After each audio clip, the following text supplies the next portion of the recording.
প্রতিদিন জোর করে না আমার পিয়ার চাপাইতে কথায় পিয়ার বুঝেন বলেন না ভাই বুঝেন নাকি পিয়ার মহল বুঝেন আমরাও বুঝি না ভাই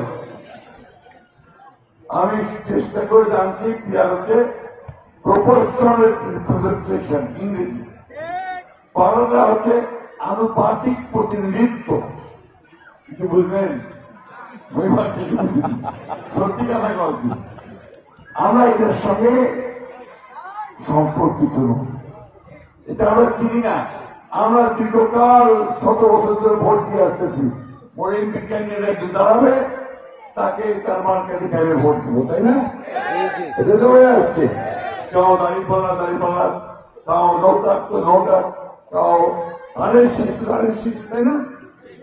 যাকে পছন্দ হবে তাকে ভোট দিব ইংরাজ কথা না ওইটা হবে না আমরা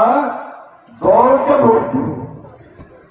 এবং সে দল ঠিক করবে কে এমপি হবে কে এমপি হবে না ধরেন আপনার সরকার মোট 100টা আসন আছে 100টা আসনের মধ্যে এখন